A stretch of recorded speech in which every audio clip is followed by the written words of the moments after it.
The U.S. has launched a decisive and powerful wave of airstrikes on Houthi rebels in Yemen, President Donald Trump has said, citing the armed group's attacks on shipping in the Red Sea as the reason.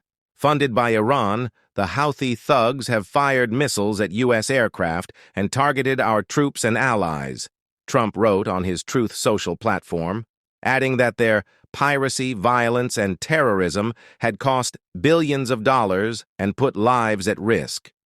The Houthi-run health ministry said at least 15 people were killed and 9 others injured in the strikes. The group, which began targeting shipping in response to the Israel-Hamas war in Gaza, said its forces would respond to U.S. strikes. The Houthis reported a series of explosions on Saturday evening in Sanaa and in the northern province of Saada, the rebels' stronghold on the border with Saudi Arabia.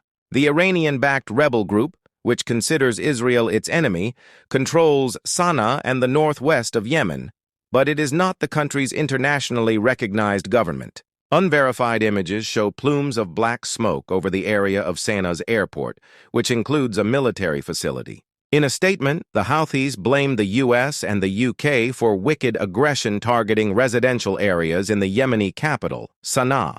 Though it is understood that the U.K. did not participate in Saturday's U.S. strikes against the Houthi targets, but it did provide routine refueling support for the U.S. These attacks, Trump said, will not be tolerated. He added, "We will use overwhelming lethal force until we have achieved our objective."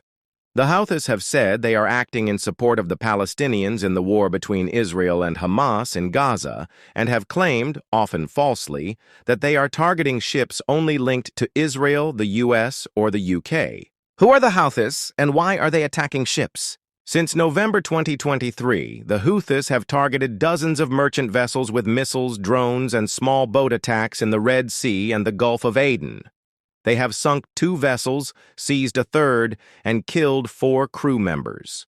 The group has not been deterred by the deployment of Western warships to protect merchant vessels, or by multiple rounds of U.S. and British airstrikes on its military targets. Israel has also carried out airstrikes against the Houthis since July in retaliation for the 400 missiles and drones that the Israeli military said had been launched at the country from Yemen, most of which were shot down.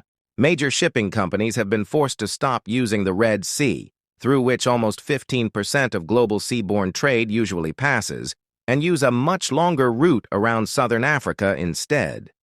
Trump said that it had been more than a year since a U.S.-flagged ship had sailed safely through the Suez Canal, which the Red Sea leads to, and 4 months since a U.S. warship had been through the body of water between East Africa and the Arabian Peninsula.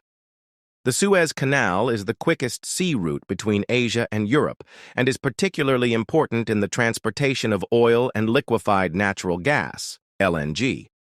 Addressing the Houthis directly, Trump wrote that if they did not stop, hell will rain down upon you like nothing you have ever seen before.